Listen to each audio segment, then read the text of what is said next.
Hello everyone, it's Raven here with a Total War breakdown today with a video for the 30 new units for the Regiments of Renown that's being released for CA for its 30th anniversary and for the Norscan DLC alongside of it that's coming out on the 10th of August, aka next Thursday in 8 days. So very, very hyped for that. Can't wait to see it. And as always, been talking about it for a long time. I finally got that new microphone. I hope my voice sounds crystal clear like I was talking about the other day in one of my videos. So I hope the video quality is up to snuff and up to par with what you're wanting here on YouTube to be able to listen to me. So let's go ahead and take a look at this video. We'll listen to it very quietly. I'll put myself on mute so you don't hear any sounds. You can listen to this undisturbed. And after it's done, we'll take a look at the unit roster on the webpage that they linked in their descriptions for Facebook. And then we'll look in game at a couple units here and there just to take a look at a couple stats just to see the differences. And we'll take a look at the different units. You'll be able to see what they look like as we go along. And I'll come back here and there for the ones that weren't highlighted by CA. So let's go ahead and take a look. Hey, I'm Leo over from Creative Assembly, and to celebrate 30 years of our studio, we're excited to bring you 30 new Regiment of Renown units for Total War Warhammer 1, which you can download and play for free on August 10th through Total War Access. We are bringing new units to Beastmen, Bretonnia, Chaos, Norsca, and Wood Elves. Let me take you through a few of my favourites. The Butchers of Kalkengard are enraged Minotaurs with cowhide textures and udders for their belt buckle designs.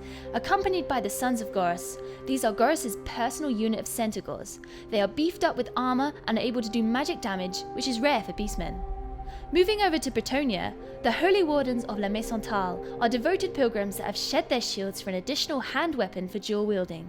They have both fire and magical attacks. The Knights of the Lionhearted are a chivalric regiment of the Knights of the Realm, which bear the colours and shield of the king himself. They spread fear amongst the enemy while encouraging their allies around them.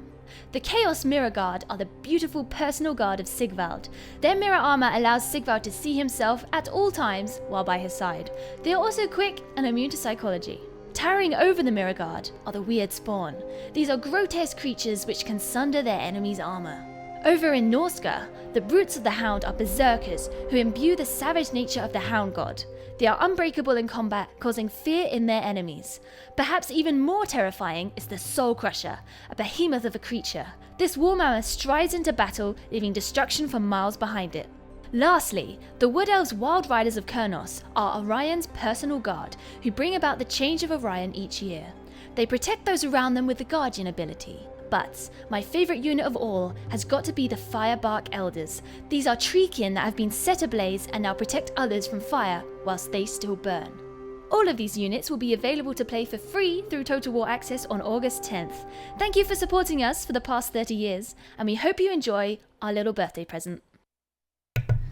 Alright, so let's take a look at some of these units now. Go ahead and put this back, put it on mute, because we don't need to listen to them. We got me to listen to. So take a look at these units. So you can see here a few of the units right here. I just want to say though, the Mirror Guard looking especially baller, except for that unfortunate error of not having anything to look out of. How are they supposed to see? But you know what? It is what it is. They look amazing otherwise. Let's look at these guys. They have nothing to see out of. That's unfortunate. But you know what? Look at that speed. 38 speed. Typical Warriors of Chaos only have 28 speed. Their stats, though, are on par damage-wise, charge bonus-wise, and melee attack and melee defense-wise with the regular ones endgame currently.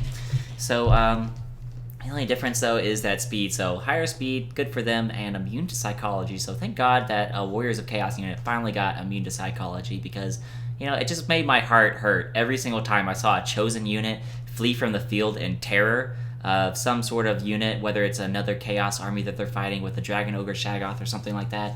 It just annoyed me so much. They're so expensive, and seeing them flee from terror was just the most painful experience that I've really experienced in this entire game. But you know, it is what it is. We'll see what else we can see in this new list of units that's coming out. There are 30 of them, and that is so exciting. I cannot wait to see them. So 6 units for each of the 5 different races getting them: Wood Elves, Norsca, Chaos, Bretonnia, and Beastmen.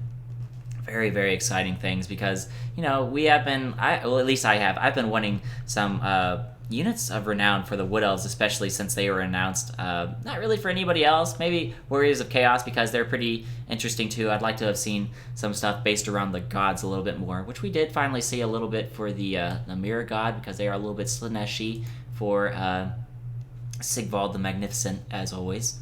But, overall, it is what it is. So we'll take a look here at the Beastmen, and we'll start off with them. So, extra melee defense. So the Ungor Spearman Herd with shields. Not sure how much extra melee defense. They didn't actually highlight them. But if we take a look, because they did say extra melee attack when they looked at the Beastmen. Excuse me, not the Beastmen, but the Mirror Guard for the Warriors of Chaos. So, if you look at these guys, typical stats right here, 20 and 30, all the way chevroned up is what we'll be seeing for the Regiment of Renown. So 65, 29, 41. So I'm just expecting a 41 melee defense out of these guys. Honestly, nothing else, because they didn't say extra armor or anything like that. But if we do take a look at these Cynagors with great weapons over here, 35 armor. And then if we take a look at the video, go ahead and find where they actually highlighted them. I believe they're first or second unit, can't remember, second unit. Take a look here, 70 armor. So, doubling that armor, magical attacks, very good stuff. Now, these guys are going to have an amazing niche fighting the vampire counts now, because these guys are going to be able to deal with Blood Knights not super efficiently, but be able to handle them quite a lot better than they would be able to before, excuse me. But not only that, the magical attacks on them will be able to dumpster, absolutely just throw in a trash can any Hex Wraiths or Chillgeist or Cairn Wraiths that they come across. The charge damage and the weapon strength on these guys is pretty amazing. So it may not look that high, but when they get in there and they're never tired because of that immunity to vigor, when their leadership is over half or something like that, I can't quite remember, they're going to be doing lots of damage to those ethereal units quite quickly. So very fun stuff. Thankfully, these guys will have a new niche fighting the vampire counts. That'll be cool. And let's take a look here. Now we have the Goreherd with shields. Goreherds, I don't believe that they actually had Vanguard before, so that is going to be something new for them. Only the Goreherd over here with dual axes had that Vanguard, and other units as well. So very fun stuff coming out of them, actually being able to Vanguard deploy now. They do have stock, extra armor, and a better charge bonus. So very fun stuff coming out of these units. These guys sound like they'll be pretty cost effective, because if we take a look at their stats right here, pretty decent already. 24 melee attacks, not the best, but 32 melee attack, as well as that 28 weapon strength. They're pretty decent guys for 500 cost infantry. That they're not gonna do anything too bad for you. But if you go ahead and take a look here, so better charge bonus, as well as these combined stats for their melee attack and melee defense. They're not going to be anything to sneeze at either. These guys are going to get into the front line, and they're going to do quite well for any of y'all who decide to field them in the game coming up. Now we can look at the Koroks Rippers, the Bestigors with halberds. That is so exciting to see. So this is the first really, defensive unit for the Beastmen.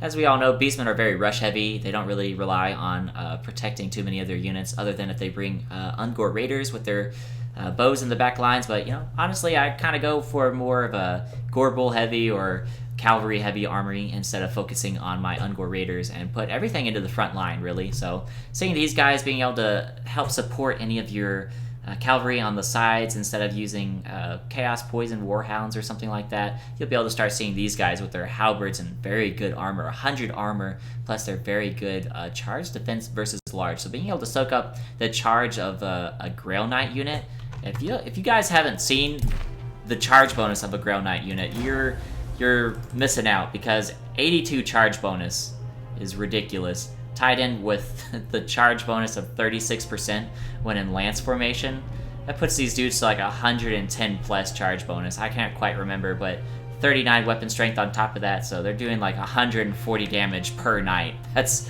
absolutely just brutal, devastating damage against any unit they come in contact with. So getting that charge defense versus large on a very heavily armored unit like these guys, with armor-piercing damage from halberds instead of like really weak spear units like the Ungor spears or whoever, it's going to be really, really effective.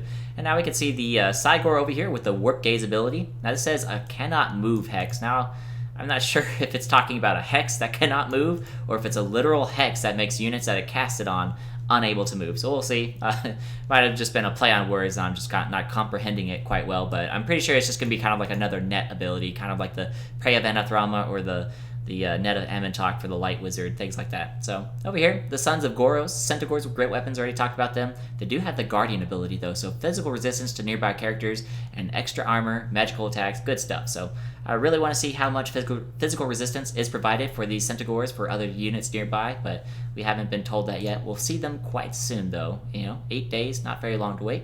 Now we have the Butchers of Kalkengard, the Minotaurs with shields. Now, Minotaurs kind of fell out and the competitive perspective because they're so large, and being shot to pieces by units like the archers from Wood Elves or handgunners or crossbowmen from the Empire it was really sad because they're supposed to get in there and do so much damage, and really infantry that were fighting them in melee just couldn't stand up to them because of that massive splash damage. Anybody that came near was just instantly shredded. But those long distance attacks from the missile units like archers and handgunners, like I just said, absolutely tore them apart, even if with the shields, which blocked 55% of the missiles coming from a forward arc. So having that along with terror and regen, keeping them a little bit more healthy in the fight when coming under attack from missile units, and providing terror for any units that they're able to start tearing apart and start winning combat against, that's really good stuff. I'm very excited to see them. Now we move on to Bretonnia. Let's take a look at these foot squires here. So they actually get halberds, so 70 armor foot squires with the charge defense versus large and defensive stats. So good stuff. Help support your cavalry a little bit, protect your back lines a little bit more for those peasant bowmen. So not only do the Knights of Bretonnia provide your shield, but the foot squires provide their halberds apparently for the bowmen in the back line. So good stuff for them. The Battle Pilgrims over here with the dual wield, improved offensive stats with fire and magical attacks. So as we all know, Battle Pilgrims do not mess around in the front line. They get in there and they chop up fools with no problem. Cryptors do pretty well against them, but they also take a lot of damage in return because Battle Pilgrims do not have the most armor, but they do lots of damage. And tied in with fire damage and magical attacks, any ethereal units and regeneratory units that they come up against will take extra damage from them all the time. So very good stuff. So lots of damage coming out of this unit, so that's very cool to see. This Questing Knight unit sounds absolutely stupidly good, though. Blessing of the Lady ability, so physical resistance whilst unbroken. Now, this sounds like either while they're fleeing from the fight, this unit will not be able to have the bonus of this ability, or after they rout, they completely lose this ability permanently and will not be able to get it back. So we'll have to see what happens when the game comes out, what actually happens when they fight and rout, if it's gone permanently or just temporarily while they're routing, and then when they rally up, they come back and they get it back. We'll see. The lady doesn't like any cowards. Grail Knights didn't become Grail Knights by chance. They became Grail Knights for their heroic deeds and amazing feats of strength, things like that. So fire resistance on top of that, kind of whatever. It'll be good against Elven archers with their magical and fire damage arrows from the Glade Guard with Starfire Shaft. So a little bit added resistance to their fire right there because they don't have shields because of the great weapons. So that'll be interesting. So we'll see what happens there. Now we had Knights of the Lionhearted, so a Knights of the Realm unit. Knights of the Realm, they're not very bad. They typically win out against lots of different cavalry units, but that fear against any cavalry unit they barely lost to, they'll probably start winning against, because fear does have a -10 leadership debuff against any units that do not cause fear.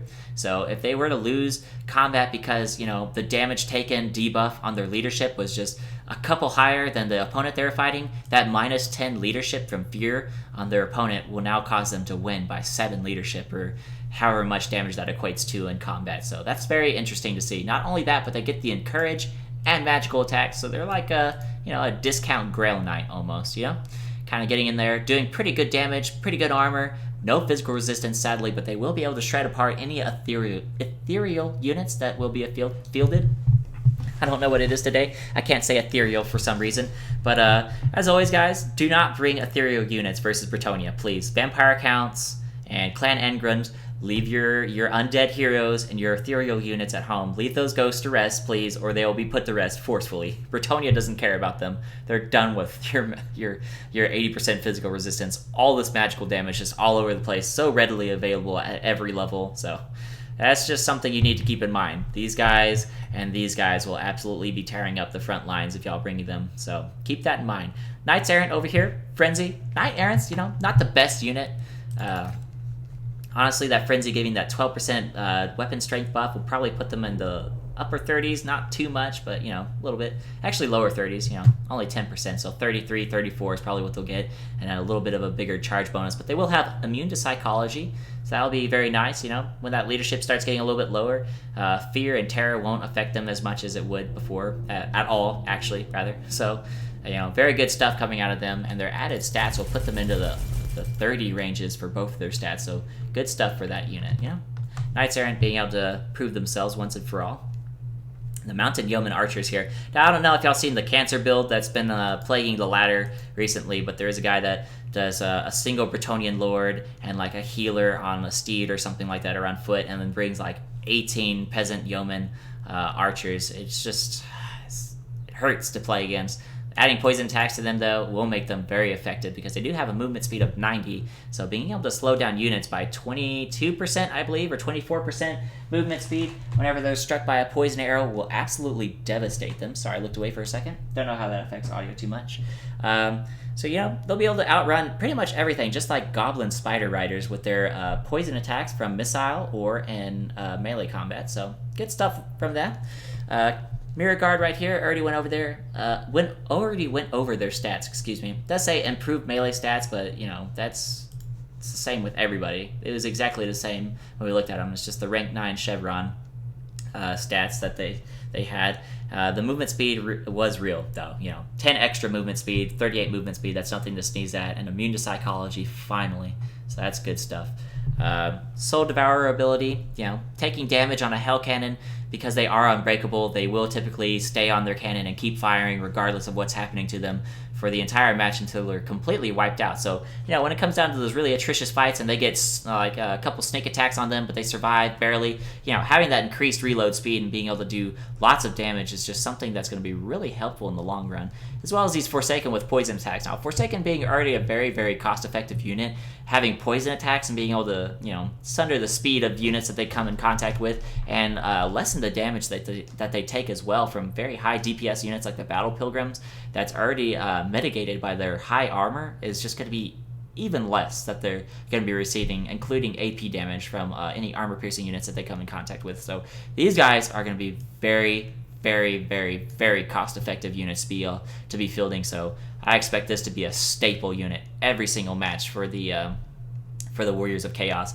I'm trying to think of another staple unit. I feel like the Sigmar Suns are pretty staple for most Empire builds because of that unbreakable trait, and their extremely high stats as well for just such a cheap unit. Just makes them so helpful, So that's kind of what we'll be seeing out of these guys. These Chaos Spawn right here, though, as we know, Chaos Spawn only have 15 armor, so adding physical resistance to them and allowing them to stop being shredded apart like Minotaurs by missile units from the back line, and being able to do their damage in the front is what's going to set these guys apart. And we're probably going to start seeing them in the builds pretty recently too, or builds coming up pretty soon as well.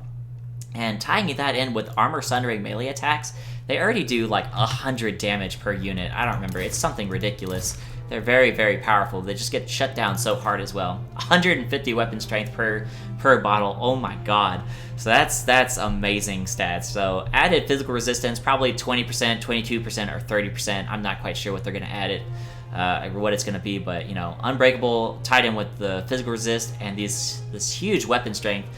They're probably going to be in lots of builds too, so we're going to be seeing lots of build diversity, hopefully, across the races with all these different units. So I hope to start seeing more Minotaurs or more Bestigors, so we can start seeing those guys, and these Centaurs with great weapons are absolutely amazing as well. So hopefully seeing units like these Forsaken, or this Hell Cannon in particular, or this Chaos Spawn unit. I think all these units for Chaos are interesting. That's just my personal opinion. I love Chaos. Their units are so much fun to play with. So Armor Sundering, we all know that Armor Sundering does minus 30 armor when a unit is struck. If you didn't, now you do know, and now we all do know. So, that's how that works. They're going to be doing really good work. Stick them in against a unit of great swords. That's just going to be a bad time for those great swords. That's just unfortunate for them if that's what they come across as these weird spawn. So, good stuff. Swords of Chaos here for these Chaos Knights. Smaller unit size, which is totally fine with me. When I picture Chaos Knights, I picture like the most elite knights possible other than Grail Knights or Grail Guardians. But this Apocalyptic Charge ability for map-wide speed and charge speed ability, that sounds baller. I cannot wait to see that. Hopefully, though, it doesn't have a crazy long cooldown of like 2.5 minutes or something like that, because I hate when there's like a charge bonus or a speed bonus and all your units can't benefit from it like your cavalry can, because they're all stuck into combat after a few minutes, and they typically don't move very much, only like a few feet here and there, and probably won't get a huge charge off. But it will come in useful for them because they will be charging and going all over the place. But as they're not the Chaos Knights with lances, they are more akin to just being stuck into combat and left and not moved, because they do have amazing combat stats. So actually take a look at that now. If you haven't actually taken a look at their stats before, you take a look here at these Chaos Knights. So they actually have 50 melee defense and 50, excuse me, not 50, but 42 melee attack. So that's going to be really good. But not only that, rank 9 Chevron, so 63 melee defense and 54 melee attack on a cavalry unit. Goodness, that's going to be some tough stuff to deal with. So let's take a look at this Bretonnia Grail Guardian unit, see what they're like compared to these guys. Let's take a look. So Chaos Knights right here actually have better stats all over the place. Better melee attack by far, and even better melee defense than those Grail Guardians. Better weapon strength and a better charge bonus too. Same armor, a little bit less leadership, a little bit less speed, but they're going to be tough. They're going to do lots of damage in the front line, so we might be seeing some of them now and then too. That'll be pretty interesting. Take a look down here now at the Dragon Ogres, the Summoners of Rage. Magical attacks, more ethereal units being distressed by the mention of these guys' names, so that's unfortunate, but you know what? Good for them being able to take them out with no problem. And a single-use Chain Lightning Bound spell becomes available after a set duration in melee, so that's pretty awesome. I love seeing big Winds of Magic spells being casted, and you don't see them very often, so getting a 15-cost Winds of Magic spell for the Chain Lightning for free after just putting these guys into combat where you want them because they do so much damage, that sounds awesome to me. Perfectly okay with that. Now I get down here to Norska, the Enrage ability, temporary physical resistance ability, so they already have 70, 75 armor, can't remember, and giving them physical resistance on top of that, and them having 12k HP, that just, oh boy, these guys are going to be a terror to deal with, honestly, they really are. But added magical damage like I was talking about all over the place for all these different races, so it's going to be a little bit more common, so that's not going to be as useful as it would have been in the previous patches and builds coming up on the 10th. It'll be, still pretty effective, but, there'll definitely be units to counter it out there, like Silver Bullets or the Centaur unit up here, or these Dragon Ogres right here. Just every race is going to have an answer for them somewhere, somehow, Good stuff.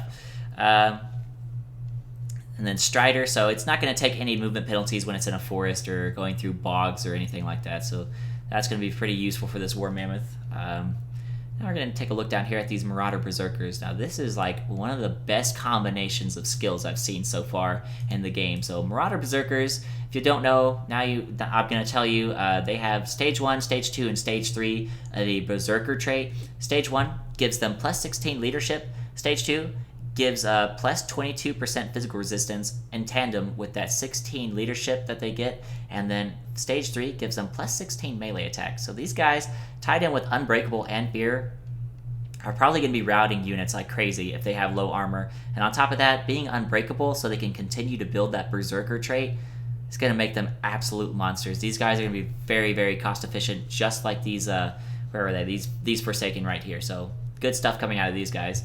Now if we take a look at the Beast of Tashnar, you can see these Norscan Warhounds have Frenzy, increased missile resistance, and a small bonus versus large. So catching lightly armored cavalry, or just any kind of cavalry unit to be able to support any of your Thamir warriors or your Skin Wolves that happen to get surrounded or you're trying to catch cavalry with, they'll be able to do some good work.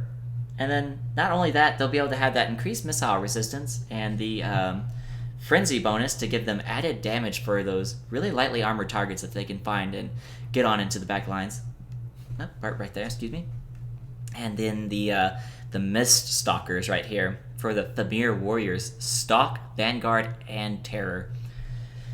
Now, Thamir Warriors to me looked like pretty much a unit of trolls. They don't have regeneration, but they do great damage, and they're pretty tanky.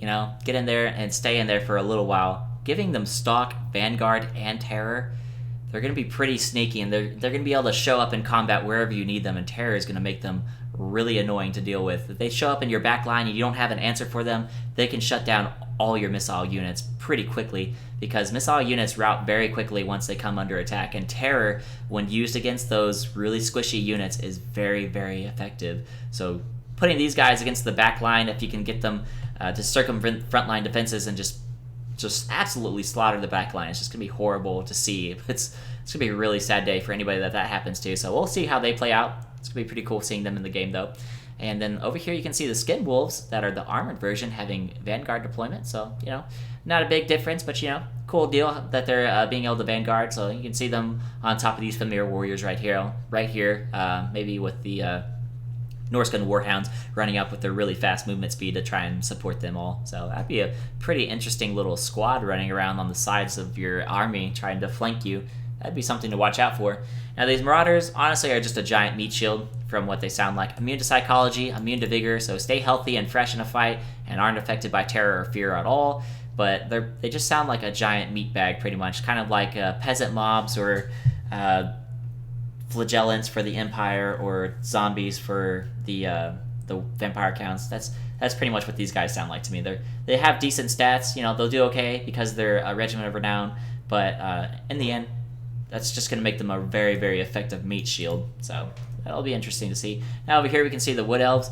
This is what excited me the most. You know, I'm not sure how I feel about most of these units, or some of them anyways. But I love the Wood Elves. I love how they play. I love the thematics of the Wood Elf race in general. Just trees and the wilderness coming to life and just taking out people with their crazy adept skills at melee combat and archery and stuff like that. So very, very cool stuff. So if we take a look here, we can see that the Eternal Guard unit right here has Unbreakable and a Charge Defense versus all. So now we already talked about the charge bonus that Grail Knights get when they're in that Lance formation. So, you know, Eternal Guards already had a Charge Defense versus large, but adding Unbreakable to them and keeping that bonus versus large of 15 that they have, so they'll be doing 39 damage while being Unbreakable and resisting that entire charge of a Grail Knight unit coming in. That's pretty good stuff coming out of these guys. So they'll be pretty effective, but honestly, Unbreakable, it's kind of hit or miss for me how I feel about that. Eternal Guard units, rank 9, Chevron, have 91 leadership, so they're pretty much not going to rout unless they're 100% going to die. And that doesn't happen unless you're like not microing and pulling your units out of combat or healing them, or they just get a really bad engagement. So, you know, you'll see it, you might not see it, but like Unbreakable to me probably doesn't make the biggest difference to these Eternal Guard in my opinion. But, you know, it is what it is. Thankfully they will have the shields. That'll be cool.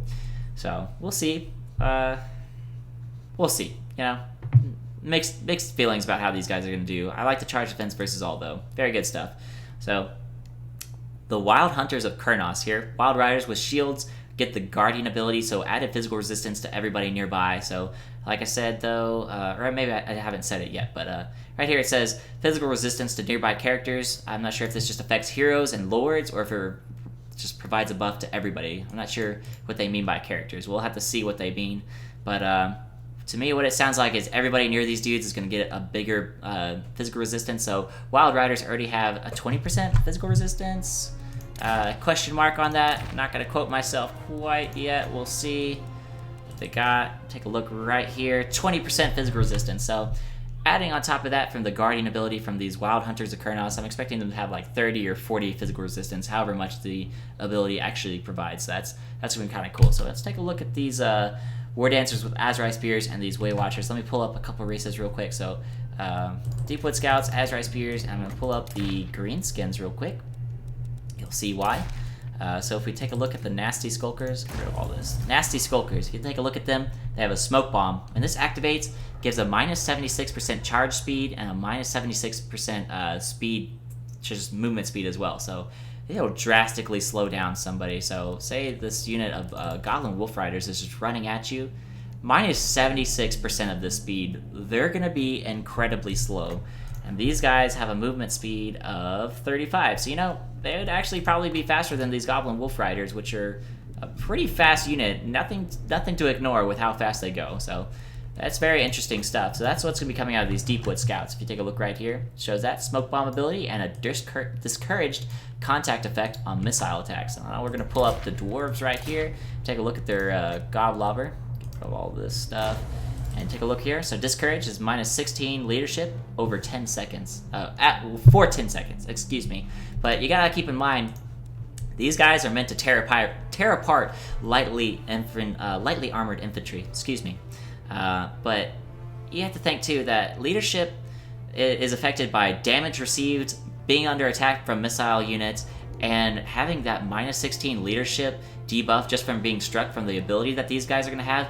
That's going to rout really low armor infantry very, very quickly. And that smoke bomb ability, so you might not see it all the time, so let's go ahead and just clear this real quick. So you might not see it all the time, but players like Ninja Hun that are really proficient at the game are able to do builds like this, where you have like a couple units flying around, they have their abilities. It kind of looks something like this. Who knows what it's really like, but you'll see something like this. This will be like a build Ninja Hun might bring, like 7 Deepwood Scouts, something crazy, and you'll switch out one for this guy right here, the where are they? The Hawkeyes of Drakira. So with that smoke bomb ability, it's pretty much a get out of jail free card, because when they get caught by cavalry and you don't have cavalry nearby, or they're about to be ran over by cavalry, or any infantry is about to catch them like Forsaken or something like that, you can pop this ability and they're going to get out of there scotch-free. Nothing's going to happen to them. They're going to be completely able to run away without anything being able to catch them. Even with that charge speed bonus, not going to be able to catch them. And their damage is just going to shred them apart from close range, because they're not going to miss, because they're just right there by them, So that's very interesting stuff. You're going to see that a little bit more. And now if we take a look at the... what are we going to look at next? The War Dancers with Azurai Spears. Let's pull them up next. We got the War Dancers with Azurai Spears right here. So they have the Woven Mist ability, 20% physical resistance, and immune to psychology, excuse me, and the charge defense versus large. So over here, we can see the Loex Shroud ability and the Storm of Blades ability. So Loex Shroud ability gives stock and added speed, where the Storm of Blades ability gives added melee attack but negative melee defense. So the Woven Mist ability gives plus 44% missile resistance, but minus 20 melee defense. So that in tandem with Storm of Blades would make them just be absolutely torn apart, because they would have no melee defense. They would have 8, which is pretty much worse than a zombie, I'm pretty sure. So, that's not something that you want to be compared to in terms of stats. Oh, a little bit worse, almost as bad as a zombie. So use one or the other. I'm not sure if they're going to have all 3 of these abilities. That sounds like a lot of abilities to try and choose between just for a random unit in your army. But, sounds like fun. A little bit more micro for this unit. That can make them a little bit more effective. But, Loex Shroud ability might replace that Woven Mist, giving them stock and added speed to be able to circumvent any fire from missiles coming in, period, because they wouldn't be detected at all and be able to get around the flanks or be able to catch up to cavalry without them being seen. That'd be pretty interesting to see. So very sneaky unit. We'll have to see how that works out, though, if they have all 3 or this one replaces Woven Mist and they only have the 2. So we'll see. Wildwood Rangers right here. Yeah, these sound really good on paper. Wildwood Rangers always do. But when you bring them, they're a little bit difficult to manage sometimes, because they don't have the highest armor, and their weapon strength and charge bonus are what you really want. But you also want that charge defense versus large, because they do have a bonus versus large of 12 already. So their damage versus a cavalry unit or bigger is going to be 52 plus 8 if they're in a forest for 60 damage. So you really want these guys in a forest, because otherwise they're not going to have a charge defense versus large, and they just keep getting cycle charged over and over and over and over, because nobody wants to stick their cavalry in against these guys. That's unfortunate. But spear unit over here, spear and shield, Vanguard with stock, so you can put them anywhere on the map pretty much, and they'll be able to run around real sneaky like. Nobody will see them. They have a charge defense versus large just inherently built in with that spear and shield combo. But, spears and shield, if we take a look here at the Eternal Guard with shields, they only have 24 weapon strength, with a bonus versus large of 15, putting them to 39 compared to the 52 that they could be doing with that extremely high armor-piercing damage. Now, this armor-piercing damage is also extremely high at 20, but, 24 compared to 52 damage, or 40 damage, just baseline. I don't know how I feel about that trade. Now, I don't know if they're actually going to have the same amount of damage, but just with a different weapon combination, or what's going to happen. So we'll have to see what they do. Hopefully they still do lots of damage, and they just still retain that super high, really, really advanced tier infantry feel by being able to get in and shred apart anything they come in contact with. But I really want to see that in tandem with this charge defense versus large. I feel like that's something that they would very, very highly benefit from for the Wood Elves. That'd be very interesting to see and very nice to see. Over here, call this a couple different names. Over here, the Ironbark Elders. Oops, let's exit out of this. F11. Over here, blah, blah, blah. She highlights them very last. So right here, Firebark Elders as compared to the Ironbark Elders. So we'll find out what they're actually called in game. You know, final decisions to be made before the release on the 10th. We'll see. So they do have fire attacks, and I do believe magical attacks alongside that. So fire and magical damage. So units with regeneration, like Cryptors, that typically traded pretty well with Treekin, but eventually lost due to their higher armor and their physical resistance that they used to have, typically won out the day against Cryptors. But now, with their added damage for that fire bonus versus targets with regeneration, and that magical damage, being able to take out ethereal units tied in with the fire resistance, now they're no longer weak to fire, and they provide a bonus to units nearby, giving them a resistance to fire. So these Treekin are going to be very, very interesting to see in the competitive scene for ladder play or in tournaments and things like that.